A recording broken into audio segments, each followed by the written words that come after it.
We are back in the cave. It's been a week without United playing football, so we've been stress-free. Welcome back, everyone. Back in the cave again. Like I said, I've got my boy Adam. As you can see, he's we're going to do something different tonight. We're going to take a walk down memory lane to better times, and I'm going to pass over to Adam real quick and let him set the scene for everyone, and just let everyone know what we're doing tonight. Something different. Adam, how are you, my man? Yeah, mate, I'm good. I'm excited about this one.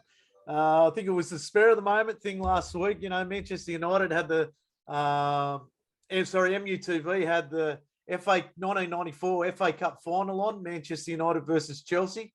And I quickly sent off a message to you guys, and I went, you know what, we've got to do this FA Cup final. And I'll tell you what, I'm pumped. I've got the Eric Cantona collar up. I've got the jersey on, and I'm ready to roll. It was a good season, you know. So let me set the scene for you, all right? Let me set it up for you, all right?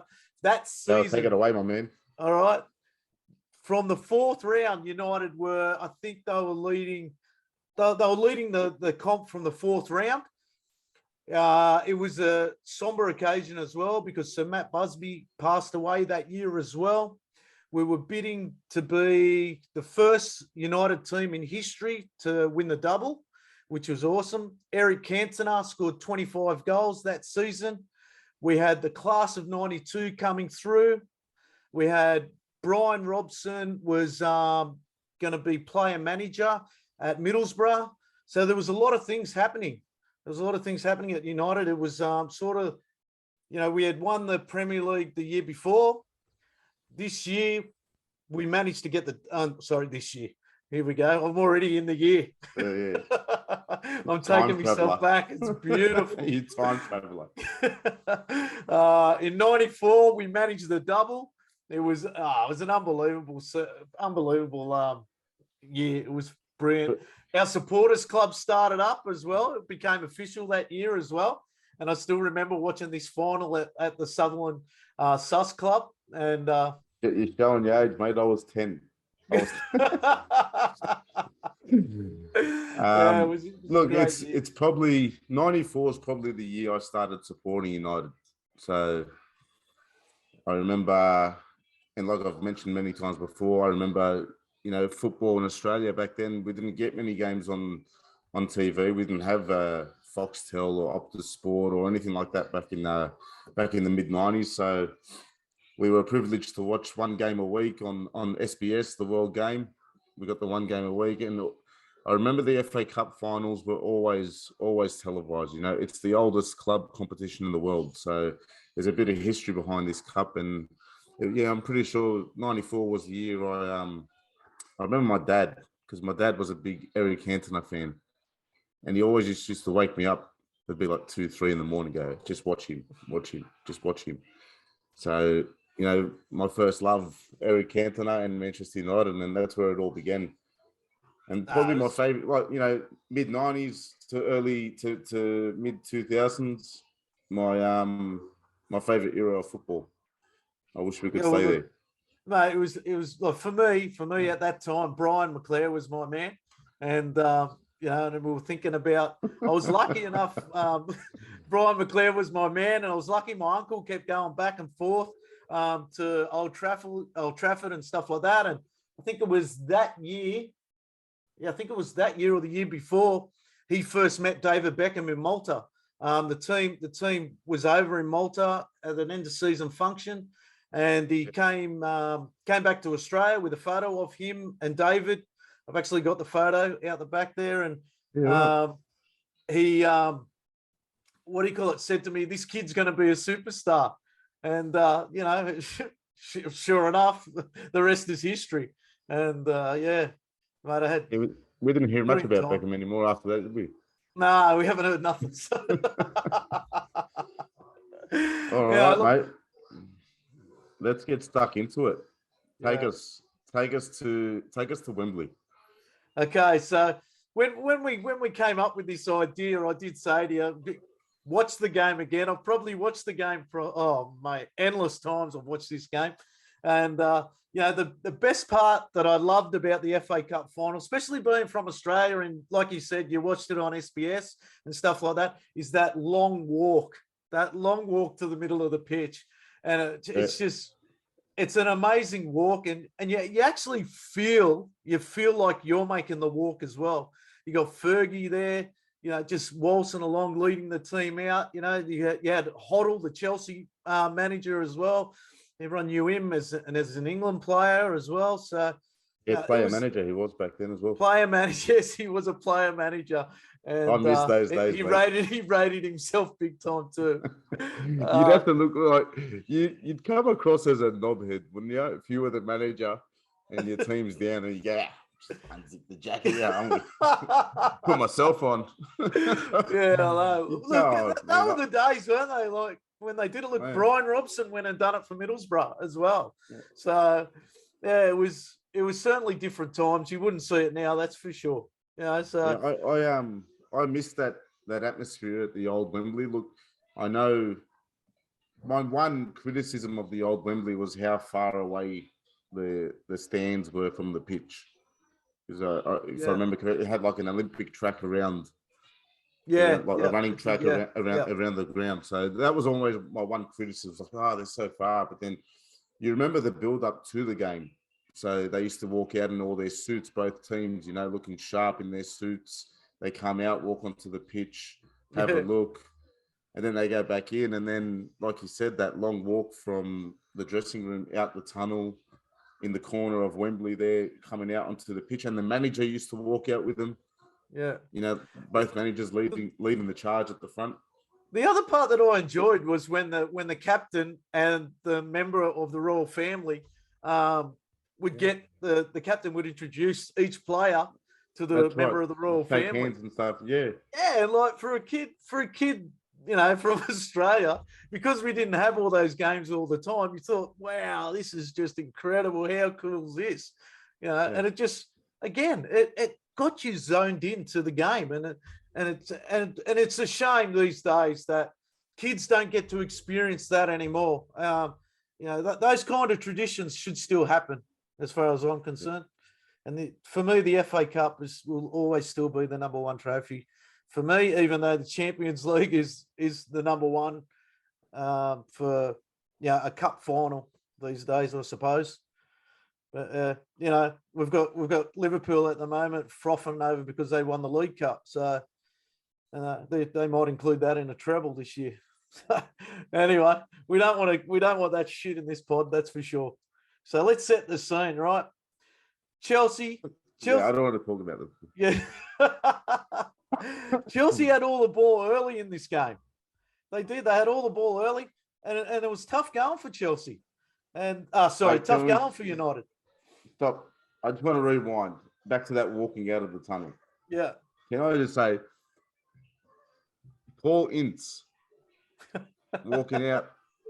He had this thing of walking out in a big game or in a final with no shirt on. Yeah. And making sure I can't imagine how Sir Alex would have allowed that, eh? Like it's probably that's why he called himself the governor, mate. It's probably why he stayed at the back of the queue. He was like so Sir Alex didn't see him. Yeah, he probably wore it. It's just amazing. FA Cup final, walking out shirtless and putting his shirt on as they've just left the tunnel. So yeah, it was amazing. Anyway, go on. I just wanted to bring that up. Sorry. No, great scenes. Yeah, so look, United was struggling early in this game. They were struggling big time. And they just couldn't seem to find their way. And talking about Paul Ince, like in the first half, he was good for United, he stopped a lot of stuff. But yeah, look, United were on the attack on a few occasions, but Chelsea hit the crossbar early. They hit the crossbar. Actually, I think they hit the crossbar twice in the game. And look, the referee set the tone early in the game with the yellow card to Chelsea, to their defender. And so he wasn't going to allow the game to get out of hand. It was a really good start to the game for Chelsea. I think it was Spencer. Spencer had one cleared off the line. That's what it was, yeah. Had one cleared off the line. Gavin Peacock then hit the crossbar. it was just United were under the pump, and that was it. The Peacock's volley was an absolute cracker on the 45th minute. So in the first half it was all Chelsea. So it was a tough game for United. Yeah, and then so we went into that halftime break at 0-0. Yeah, it was 0-0. Yeah, flogging down rain. Some of the challenges pissing down. Yeah. Some of those challenges wouldn't be allowed in today's game. I can tell you that much. Oh shit, no, mate! In the back line, I couldn't. I don't know how many. I should have actually counted how many times we were slide tackling in that game. It just seemed every second tackle was a slide tackle with studs up, mind you. And shit, you look at it these days. There's no way you're getting away with it. No way. But you know what? That players weren't taking dives. They weren't taking dives. They just take the hit. Paul Ince came flying in. Steve Bruce came flying in. Actually, let's go back a bit. It's a different generation, bro. Different generation, different era. Like they were men, yeah.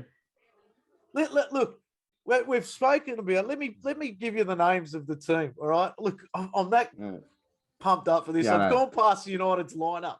Okay, we had Parker, Bruce, Pallister, Irwin, Kanchelskis, mate. Kanchelskis, mate. He's, Paul Ince, Roy Keane in the midfield, a young Ryan Giggs. And mate, he's senior pro because he came in, I think it was about, when did he come in? It would have been about 89, 90. He came into the first team. And then you had Hughes and Cantona up front. Just absolute dynamite team. And then what did we have on the bench? We had Gary Walsh, the keeper. He was on the bench. You had Lee Sharpe, our famous dancer. Our first boy that used to love the moves all the time. The original dancer. Yeah, and then Bryan McClair, my man. So, and Bryan Robson was all suited up for the end of the game. You reckon Lingard and Pogba just used to watch videos of Lee Sharpe doing? I'll be surprised they even know who Lee Sharpe is. Yeah, mate. Well, you would think Jesse would anyway. Yeah, he wouldn't when he was Googling dance moves. Yeah. And let me tell you, Lee Sharpe's dance moves, they were quality too. Well, mate, the one over at the corner flag, the best. Oh, mate. I don't remember much these days, but I tell you what, back from the 90s, mate, I remember a lot. Yeah, I'm starting to get that way as well, Adam. I'm getting this short-term amnesia. I don't remember what happens last week, but ask me what happened 15 years ago. I can just rattle it off, no problem. Yeah, so maybe it's what happens when you get married. Maybe. I don't know. Like, selective memory. Well, she's not here. She's not here right now, and I can say whatever I want. So, babe, I told you yesterday what we're doing. All right. So, look, we start that second half much as how we started the first half, and Chelsea was still firing. They still put us under a lot of pressure, and they did. Like you said, a young Ryan Giggs coming into the game more and more, getting more involved. Man, he was good to watch in those years, like in his first years. Amazing. Yeah, look, the thing about Giggs is he loved his 1v1. And, Fergie, later on, now we know, Fergie used to whisper in his ear and tell him, go play your own game, take on the player. And that was Giggs' game. They just couldn't handle his left foot. They just couldn't handle it. He was just that good, and he was very good at taking up space in behind the defense. Look, in the game, Kanchelskis and Giggs, both of them were actually having quite a poor game, putting in crosses. I don't know whether it was adrenaline running or what. A lot of the crosses went way too deep. Cantona and Hughes were marked out of the game, which I'm sure that was a plan by Chelsea. Yeah, of course. So it took. It took up until I think it was the 60th minute. We got our penalty. It was a good combination between it was Dennis Dennis Irwin. He was running, but he combined he combined with Paul Parker and Giggs. and drove the ball into the box. And not Paul Parker. I think it was a good 1-2 between Irwin and Giggs into the box, and and Irwin was very good for that. Irwin always loved driving into the box, and he that tackle on Irwin in the box. Like I know. He flipped. He flipped over. That's what I'm saying, mate. I reckon if he didn't flip, it was play on, because some of the tackles that were going through, Paul Ince was flying in with tackles all game, and but that's the way the game was. It was entertaining. And even though like the referee was booking people, and like you said, he pulled the yellow card out quite early in that game. You never got the feeling he was going to send anyone off. It was more like the yellow card was just the yellow card. It was just he was always going to let the game flow and let the game. He understood that it's an FA Cup final, and you're going to get crunching tackles, and you're going to get, especially in the weather conditions it was, driving rain. I mean, when it was raining and I was playing, that's all I wanted to do. Yeah, all I wanted to do was some of the tackles they were sliding before they were even getting close to the ball, so they just go straight through the player. It was just fantastic. It was entertaining. Look, I don't find football these days entertaining like it was back in those days. I always felt football for me these days. It's probably because we read the game often too much these days, or I'm probably, as a kid, don't understand the game as well as I do now. But, we often talk about setups and stuff like that. I think United, it was a 4-4-2 setup for United then. And, I think more today, though, I think today you find, because of social media and the way, the modern day fan is, and obviously we're on this, podcast bandwagon, and, every second bloke's got a microphone now and a camera in front of him. So I think we're always looking, I think that's more on us. The game's always entertaining. It's always a spectacle, but I think it's just on us as fans, because like you said, we're looking too much into it. We're focusing on one player, looking to criticize a player we don't like or praise a player that we like, and I think we're the ones that are missing out on the game. Look, at the time, I think. Yeah, look, at the time, let's compare. Look, I'm not going to compare the two players as captains or anything like that, but let's look at the value of the player for a second. At the time, I think of Roy Keane, he was playing for Nottingham Forest. He was actually in an FA Cup final against United, and with Teddy Sheringham.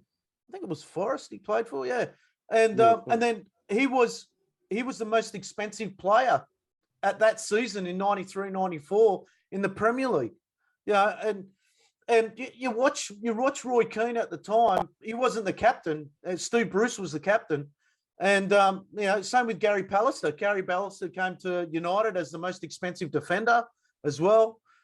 And these players did make mistakes through games and everything like that. And like you said, there was no social media around. Whereas we've got Harry Maguire. He's the most expensive defender and stuff like that. And you can't comparing, once the social media comes into it. Apples and oranges, mate. That's right, yeah. Anyway, let's move on. Let's move on to the first goal. So Dennis Irwin gets whacked in the box. Somersaults in the air. Yeah. Penalty. And, penalty. Cantona steps up. But before he steps up, he puts the ball on the circle, on the penalty spot. And the referee actually comes over and moves the ball. It's like, what are you doing touching that ball, man? And then Cantona just calmly touches it back into spot and slots it bottom right-hand corner. It's cool, calm, and collective. Collar up. Yeah, mate. He Chelsea, truly was the king, eh? He was the king, yeah. And then, we moved on. We kept going on. And I think just after that, we had a 4v1. Kanchelskis was on the run again. Yeah. Giggs, I think, and he put a poor cross over to Giggs. And again, they went back into the shell. And I think 66 minute, I think it was. There was another penalty, 66 minute, which was controversial. Kanchelskis took off. I think it was a through ball by Mark Hughes. Mark Hughes put a through ball through, and Sinclair was trying to keep up with Kanchelskis. And look, it was. I think he may have got him a little bit from behind. Kanchelskis made a bit more than probably needed to be, and sure enough, the referee gave the second penalty. Everyone was blowing up, but they didn't blow up that hard. They didn't blow up that hard. Cantona again. I think that. Yeah, they just accepted it back then more so than what they do today, anyway. Yeah. Hold on one second. He's having trouble with this kid. Off you go, mate. Over there. Guy, you're out. Keep going.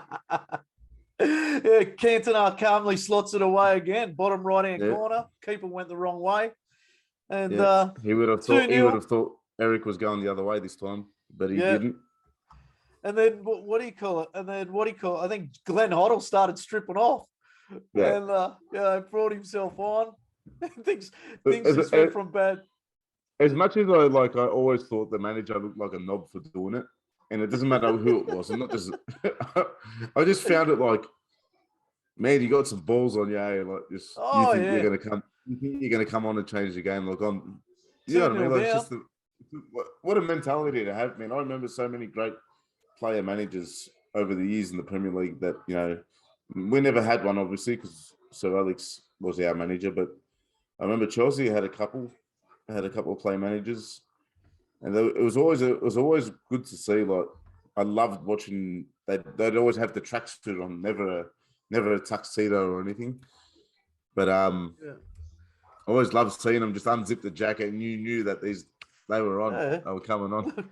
Look, the game went bad to worse as soon as Hoddle came on. Mark Hughes, the defender comes on, defender slips over. Mark Hughes pounces on the ball. Slots the ball, 3 goals in 9 minutes. It was all over for him. 3 goals in 9 minutes. It was. To be honest, I thought it was over for him at 2-0. I didn't think they were ever going. They were never going to get back into that one. Look, they would have been filthy because they did dominate the game for probably 50, 60 minutes of the game. So, and then not 60. Yeah, well, they still, even when we got the penalty, they were dominating the game. So. Yeah, it was crazy. Look, and then they started pushing forward, didn't they? And then we had Bryan McClair come on. Chelsea started pushing forward. We started getting more and more in behind. You can't let players like Cantona, Kanchelskis, Giggs get in behind. You're a goalkeeper. You're a goalkeeper, or you were a goalkeeper.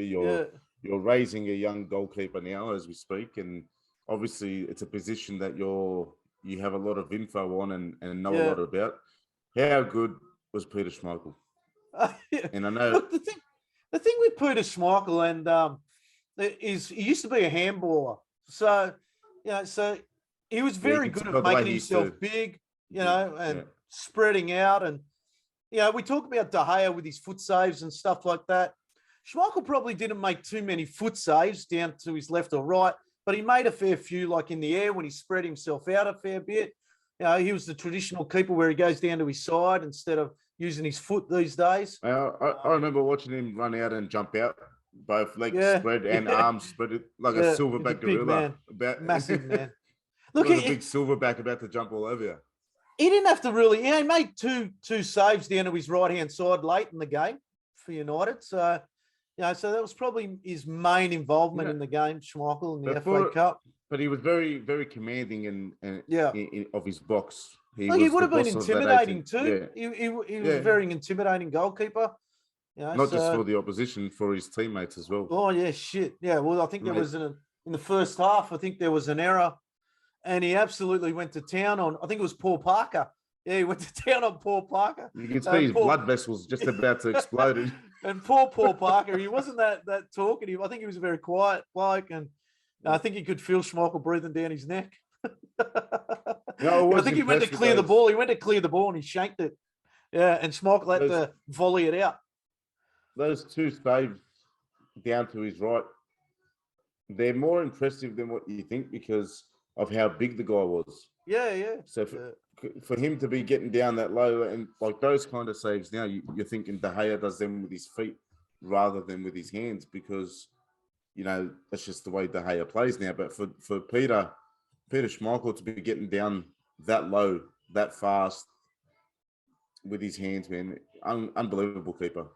Yeah, no, he was incredible. That's for sure. And we always compare all the keepers at Manchester United, but Peter Schmeichel definitely, he was up there. That's for sure. And he would go down as probably United's greatest keeper. Even though Van der Sar's up there as well, and we had people like this guy, Alex Stepney, and we've been fortunate to have some incredible goalkeepers at United. Anyway, back on the field. Let's get back there. And then I think there was 3 minutes injury time, and Paul Ince got behind the defense, and he actually probably took the piss out of Chelsea with that goal because he drew the keeper, drew a defender, and then he decides to pass inside to Bryan McClair, who had just come on, and slot one home, which I was very happy about. So, fuck, what a game. If you get the chance, people, get onto YouTube, watch it. They've actually we might put the link in the description to go and watch the full game. But Manchester United's definitely got the highlights there. And look, we thought we'd bring you just a quick view of this game because I get pretty excited about things like this. I love taking myself back. And we might do some more of this stuff. Look at some old classic games and take this walk down memory lane with everyone again.